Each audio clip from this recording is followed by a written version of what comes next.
Hello friends, welcome to our channel.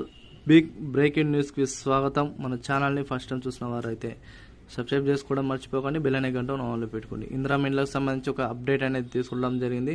చాలా రోజులుగా ఇందిరా ఇండ్ల కోసం వెయిట్ చేస్తున్న వారికి ప్రభుత్వం అయితే ఒక శుభవార్త చెప్పడం జరిగింది. అదే మాదిరిగా ఇందిరా ఇండ్లు వచ్చిన వారికి మళ్ళీ వెనక్కి తీసుకోవడానికి ప్రభుత్వం అయితే ఒక కీలక అప్డేట్ అయితే జారీ చేయడం జరిగింది. దీనికి సంబంధించిన పూర్తి సమాచారం వీడియోలో అయితే చెప్పబడుతుంది. మీరు వీడియోని ఇక్కడ స్కిప్ చేయకుండా ఎన్ని వారు చూడండి.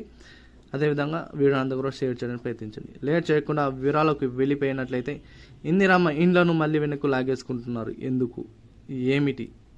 ఇలా చూసుకున్నట్లయితే ఇందిరమ్మ ఇండ్లకు సంబంధించి గతంలో మనకు ఇందిరమ్మ ఇండ్లకు సంబంధించి దాదాపు 72,000 ఇండ్లను అయితే మంజూరు చేయడం జరిగింది. ఈ 72,000 ఇండ్లలో దాదాపు కొంతమంది అయితే ఇండ్లు అనేది కట్టుకుంటున్నారు. వారికి ప్రభుత్వం అయితే 1,00,000 రూపాయలు అనేది గత వారంలో బ్యాంక్ అకౌంట్లో అయితే క్రెడిట్ అయితే చేయడం జరిగింది.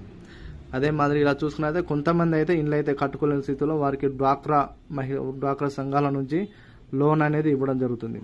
ఇది ఇలా చూసుకున్నట్లయితే ఇదంతా బాగానే ఉంది. కానీ ప్రభుత్వం అయితే ఎవరైతే ఇండ్లు వచ్చి వాళ్ళకి పత్రాలు అయితే అంది, అంటే ఇల్లు పట్టాలు కూడా అంది కూడా వారైతే ఇండ్లను అయితే మళ్ళీ వెనక్కి అయితే లాగేసుకుంటున్నారు. అది ఎందుకంటే వాళ్ళు ఏం చేశారంటే ఆల్రెడీ వాళ్ళకి ఇల్లు ఉన్నా కూడా మళ్ళీ దరఖాస్తు చేసుకుని మళ్ళీ వాళ్ళకి ఇల్లుకి శాంక్షన్ అయినా కూడా వారికి అయితే ప్రభుత్వం అయితే మళ్ళీ ఒకసారి వెరిఫికేషన్ అయితే కొనసాగించడం జరుగుతుంది. ఆ వెరిఫికేషన్లో చాలా వరకు చూసుకున్నట్టయితే ఒక 10,000 ఇండ్లు ఉంటే దాదాపు 8,000 మంది కూడా ఆల్రెడీ సెకండ్ లబ్ధిదారులు. అంటే ఆల్రెడీ వాళ్ళకు ఇండ్లు ఉంది. ఆల్రెడీ గత ప్రభుత్వంలో కేసీఆర్ హయాంలో డబుల్ బెడ్రూమ్ అయినా, అయితే గత కాలంలో కాంగ్రెస్ ప్రభుత్వం హయాంలో కూడా మనకు రాజీవ్ యువ వికాసం కింద రాజీవ్ గృహకు సంబంధించి అదైనా అదే మాదిరిగా మనకు చూసుకున్నట్లయితే మనకు ఇందిరమ్మ ఇండ్లకు సంబంధించి గత సంవత్సరంలో కూడా ఇచ్చిన ఇందిరమ్మ ఇండ్లకు సంబంధించి కూడా అవన్నీ కూడా పరిశీలన చేసుకున్న తర్వాత వారు మళ్ళీ అప్లికేషన్ పెట్టుకున్నారు.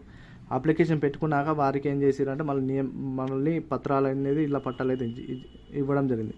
ఇందిరమ్మ ఇళ్ళ పట్టాలు ఇచ్చిన తర్వాత ప్రభుత్వం అయితే మళ్ళీ అప్లికేషన్లు మళ్ళీ ఒకసారి రీచెక్ చేసి ఎవరైతే నిజంగా ఎలిజిబుల్ ఉన్నారో వారికి మాత్రమే ఈ యొక్క ఇందిరమ్మ ఇళ్ళని అయితే ఇవ్వనున్నారు. వారి అయితే ఆల్రెడీ తీసుకున్న వారికి అయితే మళ్ళీ అయితే వారి యొక్క పత్రాలు వెనక్కి తీసుకుని అసలైన అర్హులైన వారికి మాత్రమే ఇందిరమ్మ ఇళ్లను ఇచ్చే విధంగా ప్రభుత్వం అయితే సలహాలు చేయడం జరిగింది. L1 కేటగిరీని దాదాపు 72,000 మందికి అయితే ఇవ్వడం జరిగింది. ఇలా చూసుకున్నట్లయితే L2 కేటగిరీ కింద తర్వాత నెక్స్ట్ మనకు ఆఫ్టర్ మే నుంచి అయినా లేదంటే జూన్ నుంచి అయినా ఈ యొక్క ఇందిరమ్మ ఇళ్ళని అయితే కొనసాగించడం జరుగుతుంది. L3 కేటగిరీ కింద, L1 L2 కేటగిరీ కింద మన కేసీఆర్ డబుల్ బెడ్రూమ్ ఏవైతే ఉన్నాయో కేసీఆర్ డబుల్ బెడ్రూమ్ సంబంధించి ఈ యొక్క ఇండ్లను అయితే L2 L3 కేటగిరీ కింద ఇవ్వనున్నారని మనకు మంత్రి పొంగులేటి గారు మనకు నిన్న జరిగిన మీటింగ్లో అయితే తెలపడం జరిగింది. అదే మాదిరిగా ఈ యొక్క ఇందిరమ్మ ఇళ్లను వెనక్కి తీసుకున్న తర్వాత మరి ఇవన్నీ ఇళ్ళు వెనక్కి వస్తాయి, అదేవిధంగా ఇంకా ఎన్ని అప్లికేషన్లు వచ్చాయి, L2 కేటగిరీ ఎంతమంది ఉన్నారు, L3 కేటగిరీ కింద ఎంతమంది, ఇవన్నీ కూడా పారదర్శకంగా ఒక్కసారి చెక్ చేసిన తర్వాత అర్హులైన వారికి ఇవ్వాలని కూడా పేర్కొనడం జరిగింది. కానీ ప్రభుత్వం ఈ విధంగా చేయడం ఒక మంచి పద్ధతి అని చెప్పి, ఎందుకంటే నిజమైన అర్హులకు మాత్రమే ఇల్లు ఇవ్వాలని కూడా మనమందరం కూడా కోరుకున్నాము. అయితే L2 కేటగిరీ కింద, L3 కేటగిరీ కింద, L1 కేటగిరీ కింద మీరు ఏ కేటగిరీ కింద మీరున్నారు ప్రతి ఒక్కరు కామెంట్ రూపంలో తెలియజేయండి. మీ డిస్ట్రిక్ట్ మెన్షన్ చేయండి. అదేవిధంగా ఎందుకంటే మరి ఒక ఇందిరమ్మ ఇంట్లో అయితే ఎంతవరకు రీచ్ అని ఎంతమందికి రాలేదని తెలుసుకోవడానికి అవగాహన ఉంటుంది. ఎందుకంటే 72,000 మందికి ఇల్లు ఇస్తామని కాంగ్రెస్ ప్రభుత్వం అయితే చెప్పింది. మరి 72,000 మందిలో మరి L1 కేటగిరీ ఎంతమందికి అయితే 1,00,000 రూపాయలు అయితే పడ్డాయి, మరి L2 కేటగిరీ కింద ఎంతమందికి ఇచ్చి, ఇవన్నీ కూడా తెలుసుకోవాలంటే మీరైతే కామెంట్ రూపంలో తెలియజేయండి. మీ యొక్క డిస్ట్రిక్ట్ మీది ఏ కేటగిరీ కింది మీరు ఆల్రెడీ మీరు చెక్ చేసుకున్నారనుకుంటా. ఏంటంటే మనకు స్టేటస్ చూసుకున్నట్టయితే మీరు ఏ కేటగిరీ కింద రిమార్క్స్ ఇవన్నీ ఉంటాయి. చెక్ చేసుకున్న తర్వాత మీకైతే ఆల్రెడీ మనకు వెబ్సైట్లో అయితే కనిపిస్తుంది. రానున్న రోజుల్లో ఇప్పుడు చూస్తున్నట్టు మనకు సర్పంచ్ ఎలక్షన్స్ ఉన్నాయి కాబట్టి మేబీ వాళ్ళు ఎన్నికలకు దృష్ట్యా వెళ్తారు కాబట్టి మళ్ళీ మనకు ఓటు అయిన ఆయుధం మన ఓటు తీసుకుంటారు కాబట్టి కంపల్సరీగా ఇంటింటికి వెళ్ళి మళ్ళీ మనకు ఓట్లు అడుకుంటారు కాబట్టి కంపల్సరీగా అయితే ఈ ఇందిరమ్మ ఇళ్ళని అయితే శాంక్షన్ చేసే దిశగా ప్రభుత్వం అయితే పేర్కొన్నది. మరి కొంతమందికి అయితే ఇస్తేనే వారికి ఓట్లు పడతాయి కాబట్టి ప్రభుత్వం అయితే ఆలోచనతోటి అయితే ఈ యొక్క పద్ధతిని అయితే ఎంచుకోవడం జరుగుతుంది.